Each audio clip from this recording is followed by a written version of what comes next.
Peace and blessings, y'all. In this corner, boxing 24. Good afternoon on this beautiful, beautiful Sunday. How y'all doing? Hope everybody's doing well. I'm doing pretty good over here. As always, God is great, God is good, and I can't complain. So, talk a little bit about Jaime Munguia and his fight against Coria last night. Third round stoppage. And of course, after the fight, he talked about fighting Triple G, Gennady Golovkin, and Jermall Charlo. Munguia, he's now 41-0 with 33 knockouts. Hell of a record, but he definitely needs to step up his competition. He's young, he's strong, he's fast. I like his punch selection. His defense could definitely be better. But he's a good fighter. Okay, but he's definitely at a point now where he got to step it up. I was saying to myself, well, he need to just really go for Jermall Charlo, and really test himself. But I understand going after Triple G because Triple G, at the end of the day, he is the champion. He got a belt.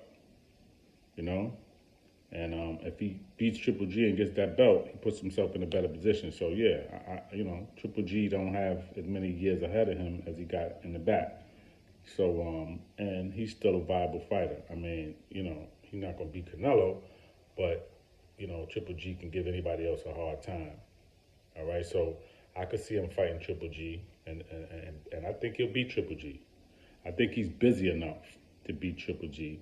As long as he don't let Triple G dictate and walk him down, you know what I mean? He's gonna have to, move a little bit. Don't just stand right in front of Triple G and get broken down. I think Triple G still has that ability. But Jaime's younger, he's fresher, so I think that's gonna make a difference.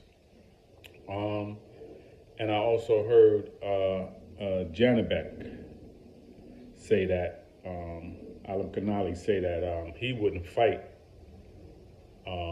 Jaime because he don't have anything to offer him. He doesn't have a belt.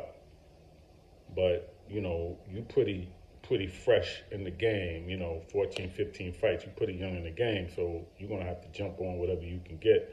You may not have that choice. Now, if you don't want to fight Jaime, that's fine. That's on you. Because what could come out of it is if you beat him, he's an undefeated fighter, and then you definitely put yourself in a position to fight the top guys. But if you don't want to do that, and you wait on him to get a belt, you can do that too. But I don't know if Jaime can beat Munguia. I think Munguia is very busy. I think he's a little too busy for him, throws a little too many punches, and he got some power. He got some power with him. So I don't know, man. That's going to be a toss-up fight. But I like Munguia. He works on his defense and his distance and controlling his distance a little bit better. He's gonna be really a more of a force to be reckoned with in the ring. Because like I said, right now he has a lot of good tools. Okay, he's young. You got to keep working. You got to keep pushing. You got a lot of fights under his belt. That helps regardless, whether he's fought dudes that you never heard of, dudes with a record of 20 and 15 losses and 21, like whatever. It's still experience, okay? You can't take away from that. But now, he's definitely at that point. He's been at that point, okay? Remember the fight with Jermall Charlo fell through back in June because Golden Boy wanted DAZN, DAZN, to be a part of that fight. And because they couldn't work that out, and Jermall Charlo fights under the PBC banner in Showtime, and they couldn't get DAZN involved in that.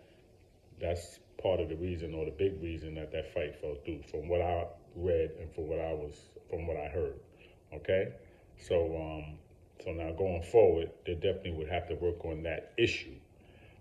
Triple G doesn't fight under that banner, so I guess it would be easier to make. But he definitely needs to try to unify. If he gets Triple G and he beats Triple G, We don't know. I mean, what if Triple G beats him? I think if Triple G beats him, then he needs to definitely go for Jermall Charlo. Okay, they need to unify. But if Jaime Munguia beats Triple G, then you fight Jermall Charlo. And then Janabek will be there in the wings, waiting to try to get a shot. Okay, so it's going to be interesting, man, the middleweight division. You know, it's going to be interesting to see how this goes. I got Jermall Charlo as the top man in that division. But I think Jermall Charlo just needs to step up to the plate, man, and try to get these fights going. And they should get these fights going at any cost, okay? And if you're not going to fight, then go up to 168, man, you know, and make your move up there and try to get Andre and, you know, K the Plant. You gotta get these fights, man. You know what I'm saying? Or Benavidez. Don't be afraid, man. You know what I'm saying? You in the boxing game. But Munguia, I think Munguia will fight anybody, honestly. I think, and I think 168, man, he's going to be there.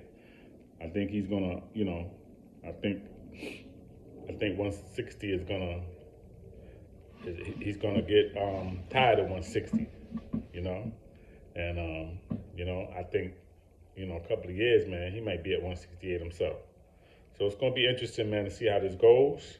But, yeah, let's get it going, man. Let's get boxing going, man. Let's get it back to the level how it used to be before the COVID. It has made a lot of strides, and a lot of good fights have happened since the COVID. And, especially this past year and this year, been a lot of good fights. So I'm looking forward to 2023 load of fights. And we starting off in January with some decent fights. So, yeah, that's what it is. All right? So peace and blessings, y'all. In this corner, Boxing 24. Please subscribe to the page. Please leave the comments. Let me know how you feel. All right? I always say this, man. I don't know everything about boxing. I don't know it all. I could be corrected, But one thing I don't do, I don't side with a fighter just because I like him. I go by his body of work. Okay? That's what I do, all right? So when somebody tells me that Sugar Ray Robinson is not the best fighter of all time, or Muhammad Ali, and they're not even in the conversation, then that means you're not looking at the body of work. You don't have to like Muhammad Ali, what he stood for. You don't have to like Sugar Ray Robinson. And you could say, well, he wasn't in my time. Well, he wasn't in my time either. I'm a 70s baby, you know what I mean? But he wasn't in my time. But what does that mean? I still have to look at his fights. If I'm a boxing analyst or a boxing historian, as I call myself, right? Then I have to look at his fights, and I have to see what he did, because he paved the way for the fighters now. So just because I like Floyd Mayweather, and he's one of the greatest fighters and the greatest fighter in the last 20 years, that don't mean I can dismiss Muhammad Ali, who fought all the killers, and I could dismiss Sugar Ray Robinson, who had 200 total fights, 179 wins. Could knock you out with either hand, left or right. I can't dismiss that. Okay? That's just how boxing goes, man. You have to study everybody and look at everybody, because there's a whole lot of champions. And the difference between boxing and basketball, always remember, it's one-on-one. So when we talk about Michael Jordan, the greatest of all time, we could debate that over and over, because it's a team game and he couldn't do it by himself. But in boxing, you got to do it by yourself. Nobody can jump in that ring and fight for you, okay? Big difference. Boxing is big different, all right? So peace and blessings, y'all. In this corner, Boxing 24. Everybody enjoy the rest of your day. Peace.